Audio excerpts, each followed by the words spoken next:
Bismillahirrahmanirrahim. Assalamualaikum warahmatullahi wabarakatuh.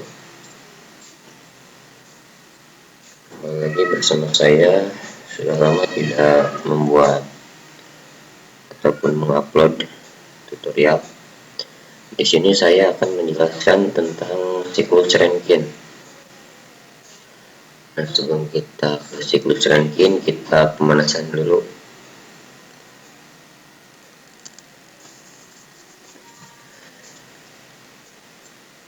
Pertama, aplikasi termodinamika, karena siklus Rankine ini juga termasuk di dalam aplikasi termodinamika. Adapun aplikasi termodinamika ini dibagi menjadi dua bagian. Yang pertama untuk pembangkit tenaga atau power generation, dan yang kedua untuk sistem pendingin atau refrigeration, di mana kedua aplikasi ini bekerja berdasarkan operasi siklus, yakni operasi siklus termodinamika. Nah, adapun operasi siklus termodinamika ini bekerja berdasarkan tiga bagian besar. Yang pertama, yakni berdasarkan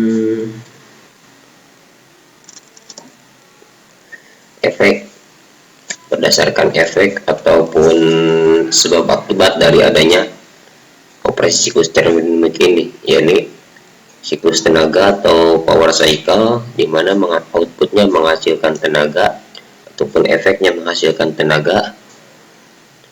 Lalu efek pendingin, yaitu efek dari siklus ini menghasilkan udara dingin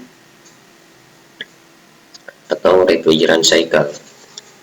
Lalu bagian besar yang kedua, yakni berdasarkan fluida yang dialirkan ataupun fluida yang bekerja pada siklus termodinamika ini. Ini ada gas cycle dan juga ada vapor cycle. Untuk gas cycle seperti siklus Otto, mungkin seperti pada pembakaran, motor bakar, pada dan lainnya. Dan untuk vapor cycle biasanya untuk aplikasi pembangkit listrik tenaga uap. Nah, lalu bagian besar yang ketiga, yakni berdasarkan fluida kembali ke titik kerja atau fluida tidak kembali ke titik kerja. Apabila fluida tidak kembali ke titik kerja, maka disebut dengan open cycle atau siklus terbuka. Dan jika fluida kembali ke titik kerja, maka disebut closed cycle atau siklus tertutup.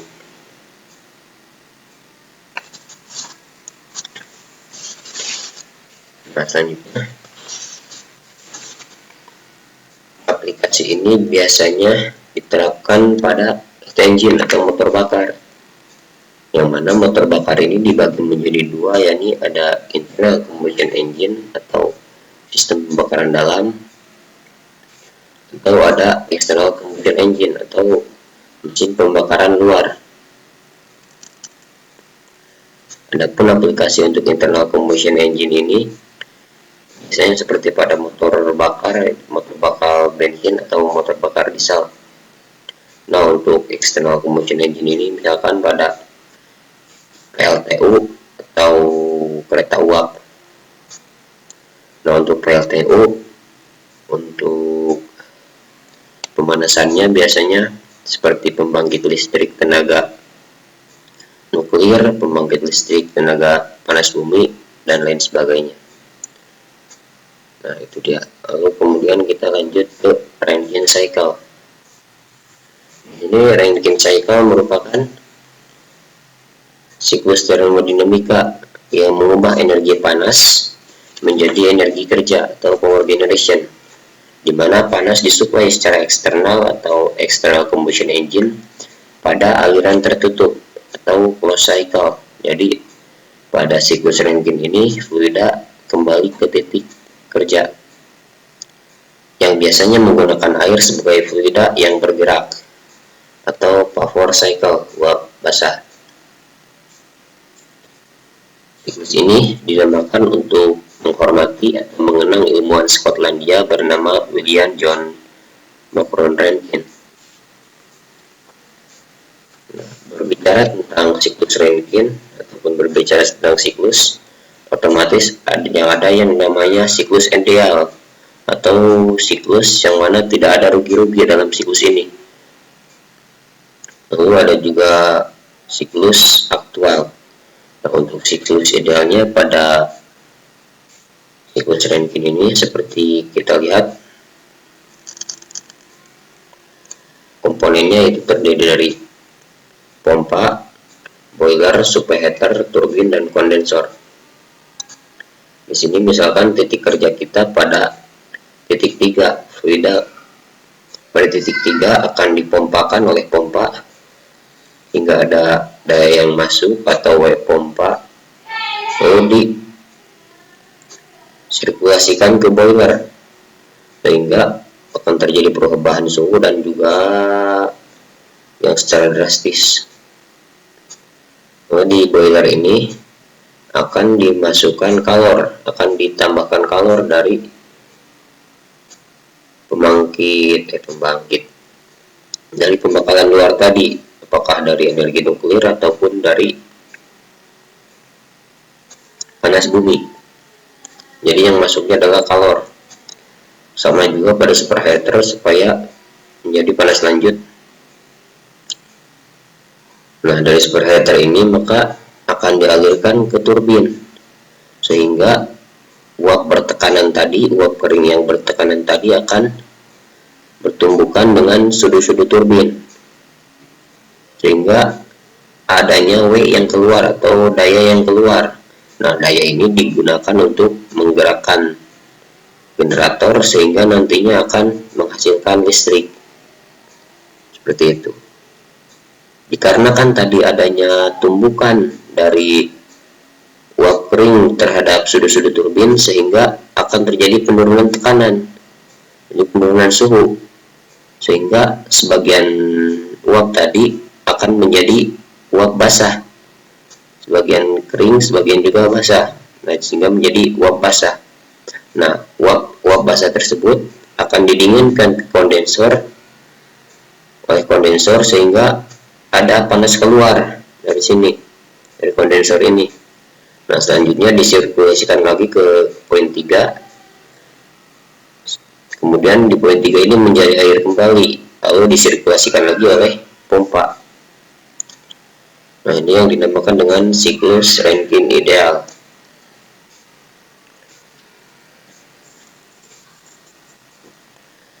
Lalu ada yang selanjutnya adalah diagram TS untuk menjelaskan tentang siklus Rankine ini, atau TS ini temperatur entropi.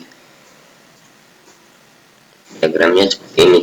Misalkan kita membuat T ke atas, entropinya ke samping, sumbu X, sumbu Y-nya T. Untuk garis hitam ini, garis lengkung ini biasanya dinamakan dengan kubah air. Lalu ada juga garis ini, garis tekanan. Garis berwarna pink ini garis tekanan, sehingga dapat kita lihat tekanan pada titik 1 sama dengan tekanan pada titik 4. Begitu pula pada tekanan titik 2 sama dengan tekanan pada titik 3. Hingga P1 sama dengan P4, P2 sama dengan P3.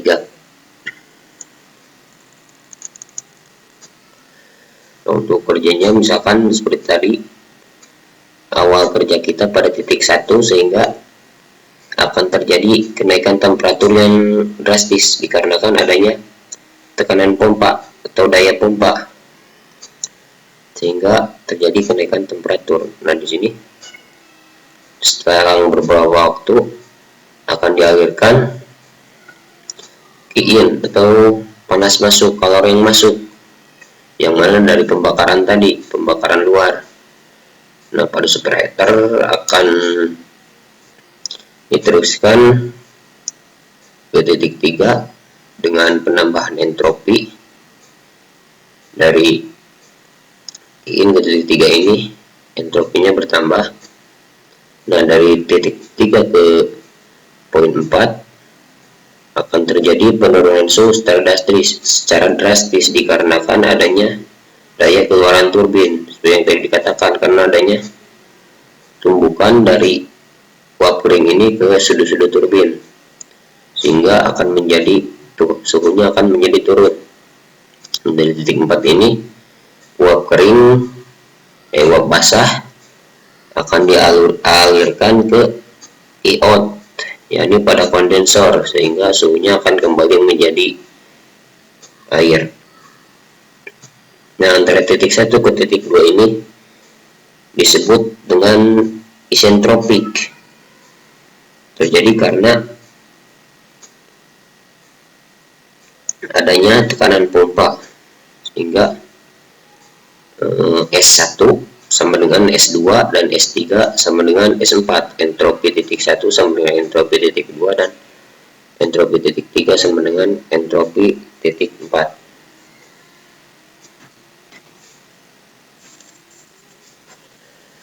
Selanjutnya, analisis energi pada siklus Rankine ideal. Persamaannya seperti ini. In atau kalor masuk dikurangi kalor keluar ditambah daya masuk dikurangi daya keluar sama dengan H-in atau entalpi dikurangi entalpi keluar dikurangi entalpi masuk. Lalu pada step 1 atau dari titik 1 ke titik 2, yakni pada pompa, kita misalkan awal mula kerja kita pada pompa, sehingga yang kita cari adalah pompa adalah daya masuk W-in.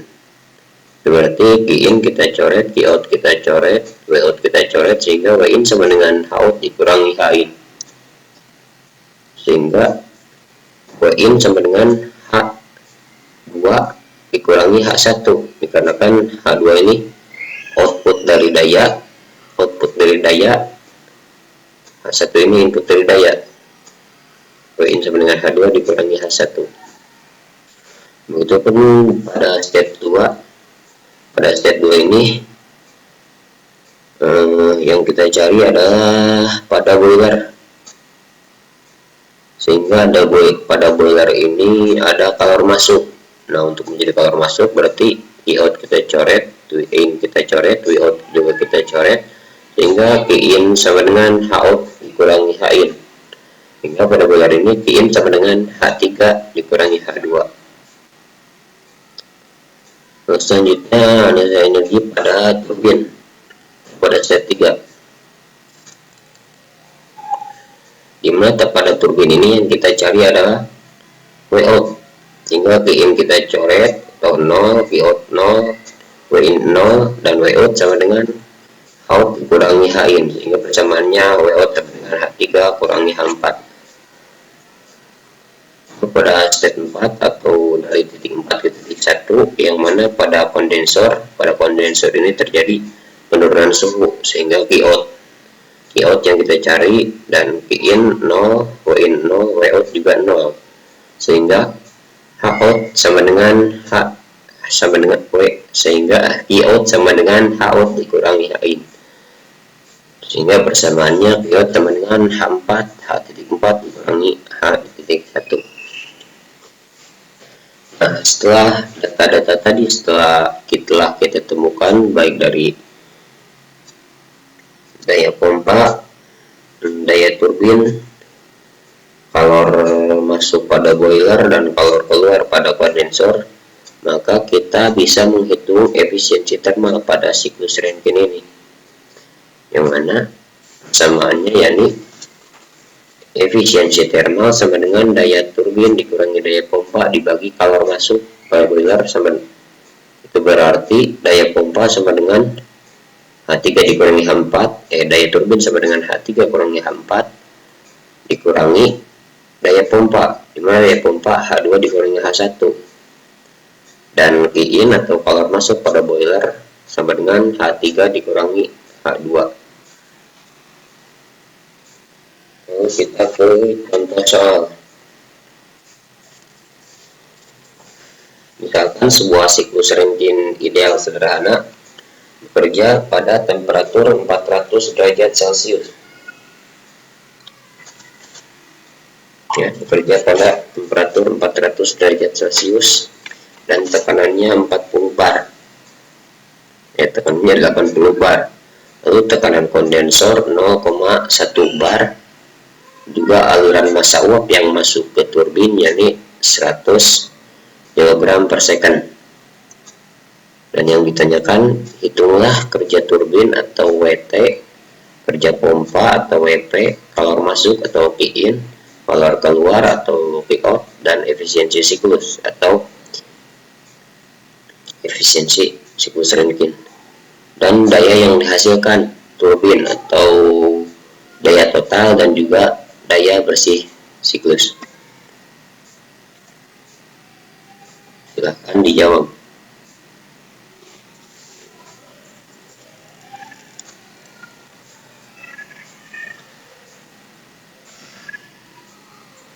Jika sudah rekan-rekan mengerjakan, mari kita samakan dengan penyelesaian yang telah saya buat. Pertama-tama, kita gambarkan skema Rankine dan lengkapi dengan data-data. Dan di sini saya membuat gambarannya, ini ada pompa, lalu ini boiler, turbin, kondensor. Kita misalkan ini ada titik 1, titik 2, titik 3, titik 4. Lalu tekanan pada kondensor 0,1 bar tadi disebutkan. Lalu aliran massa 100 kg per second, dan juga suhunya, suhu keluarannya 400 derajat Celcius dengan tekanan 80 bar. Ini yang diketahuinya. Lalu yang ditanyakan daya turbin, daya pompa, kalor masuk, kalor keluar, efisiensi termal, daya total, dan daya bersih.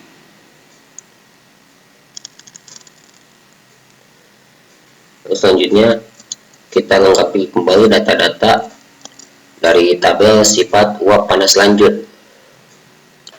Mungkin bagi rekan-rekan yang belum tahu bisa di-download dari internet untuk tabel sifat-sifat uap panas lanjut, dan sifat uap lainnya.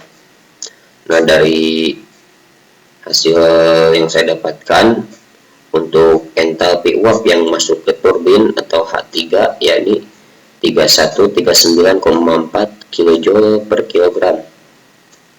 Dan untuk entropinya ataupun uap yang masuk ke turbin yakni S3 sama dengan 6,3658 kJ per kilogram Kelvin. Nah, kenapa S3? Karena S3 adalah uap yang masuk ke turbin. Uap yang masuk ke turbin berada pada titik 3, sehingga H3 dan S3.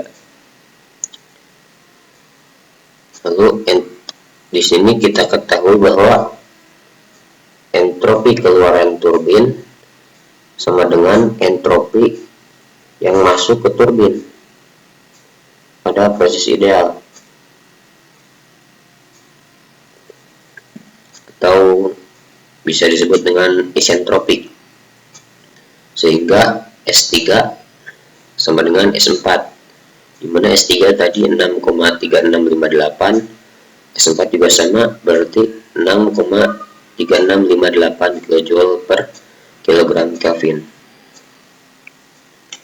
Nah, dari tabel uap jenuh juga kita dapatkan pada tekanan 0,1 bar, atau kita konversi ke kilopascal yakni 10 kilopascal, sehingga didapat untuk entalpi fase uap atau entalpi gas pada titik 4 yakni 2583,9 kJ per kilogram. Lalu entalpi fase cairnya atau H fluida 4, H fluida pada titik 4 yakni 191,81 kJ per kilogram. Sehingga kita bisa menghitung entalpi perubahan fasa atau entalpi fluida gas tersebut. Sehingga kita kurangi antara H gas dikurangi H fluida sehingga dihasilkan 2392,1 kJ per kilogram. Nah, lalu selanjutnya dari tabel juga saya telah dapatkan entropi fase uap pada titik 3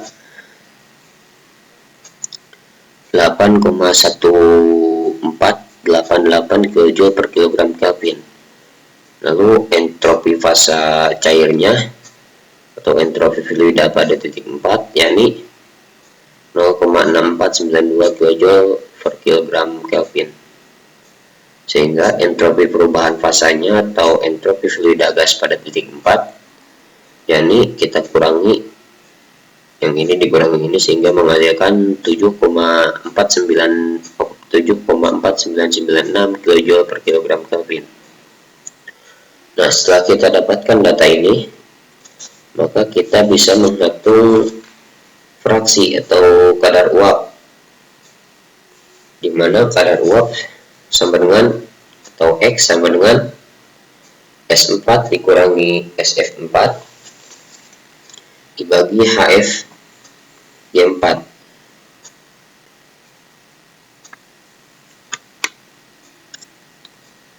Sehingga kita masukkan yang tadi kita dapatkan S4, di mana S4 tadi 6,3658 S4 karena S4 sama dengan S3 sehingga S4 6,3658 dikurangi SF4 fluida pada titik 4. SF4 tadi kita dapatkan 0,6492 kJ per kilogram Kelvin, lalu dibagi entropi fluida gas pada titik 4. Entropi fluida gas pada titik 4 ini 7,4996 sehingga dihasilkan X sama dengan 0,7622 atau kita ubah ke persen menjadi 76,22% uap, yang artinya kadar uap yang keluar dari turbin dan menuju ke kondensor, dari turbin menuju ke kondensor ini adalah 76,22%-nya adalah uap dan 23,78%-nya adalah cair. Ya, 100% dikurangi 23 dikurangi 76,22 ini cair sehingga fasanya menjadi uap basah.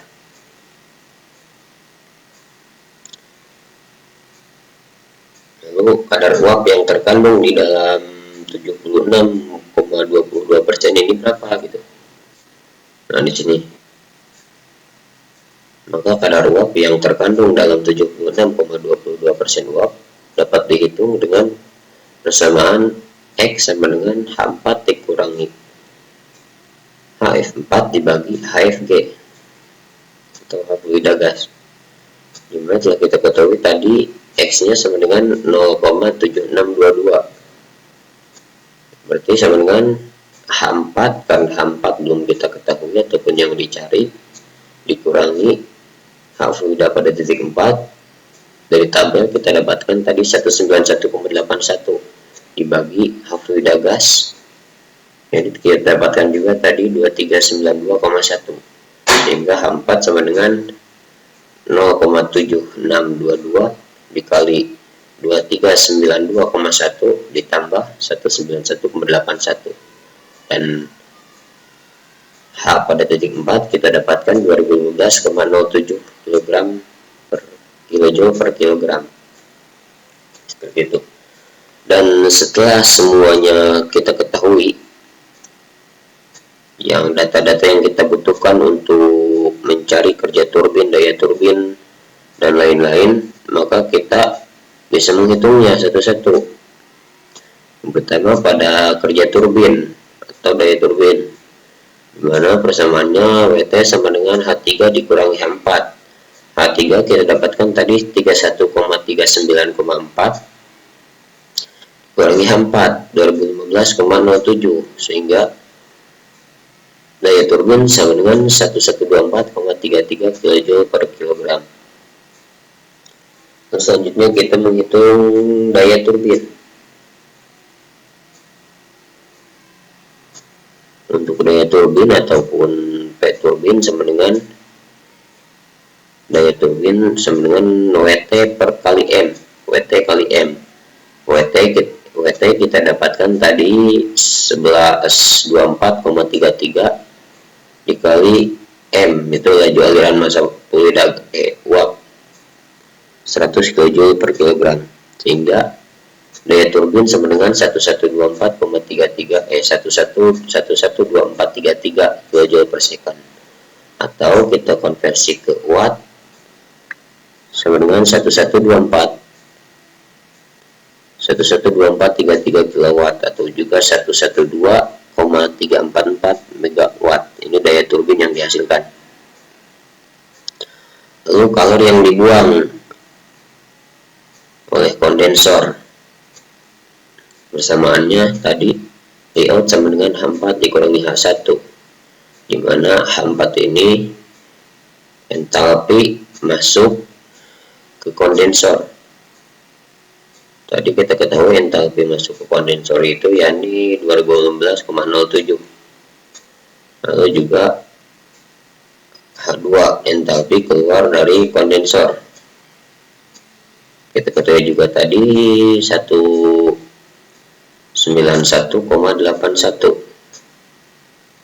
sehingga kilowattnya adalah 1823,26 kJ per kilogram. Lalu berapa daya yang dibutuhkan untuk membuang kalor oleh kondensor?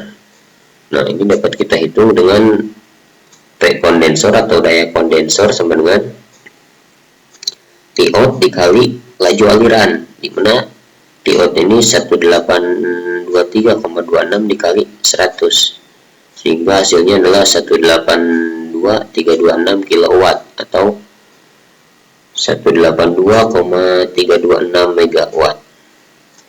Lalu selanjutnya adalah kerja pompa, dimana kerja pompa dapat kita hitung dengan WP sama dengan V kali P1 dikurangi P2 sama dengan H1 dikurangi H2. Tadi kita ketahui, dimana V ini adalah volume jenis air pada tekanan 0,1 bar. Pada tekanan 0,1 bar, ini volume jenis airnya yaitu 0,00101 meter kubik per kilogram. Lalu P1 ini tekanan air keluar pompa sama dengan tekanan boiler, ya kan? Tekanan air keluar pompa sama dengan tekanan boiler. Ini pada proses ideal atau tidak ada rugi-rugi. Jadi tidak ada rugi-rugi, misalkan untuk sambungan otomatis akan ada rugi-rugi, juga belokan pada pipa misalkan, sehingga P4 sama dengan P1. P4 ini adalah air keluar pompa, air tekanan boiler, dan P1 air keluaran pompa sama dengan 400 bar. Kita konversi ke Pascal sama dengan 40 megapascal. Lalu untuk P2 nya itu tekanan air yang masuk ke pompa, dan tekanan sama dengan tekanan air keluar kondensor. Sebelum masuk ke pompa kan masuk dulu kondensor, sehingga tekanan air masuk pompa sama dengan tekanan air keluar kondensor. Sama pada proses ideal tidak ada rugi-rugi tekanan, sehingga P2 sama dengan 0,1 bar. Atau kita konversi menjadi 10 kilopascal. Nah, maka kerja pompanya dapat kita hitung, di mana WP sama dengan V atau 0,00101 dikali 40 40.000. Nah, 40.000 ini konversi dari 40 megapascal, 40 kilo, 40.000 pascal dikurangi 10 pascal, hingga kita hasilkan 40,3899 kJ per kilogram. Seperti itu.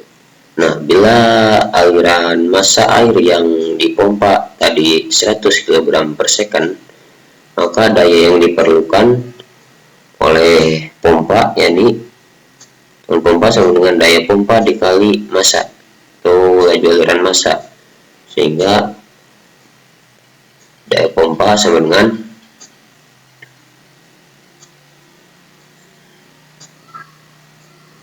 WP ataupun kerja pompa 40,3899 kJ dikali laju aliran massa 100 kg per second, sehingga daya pompa kita dapatkan 40,38,99 kW.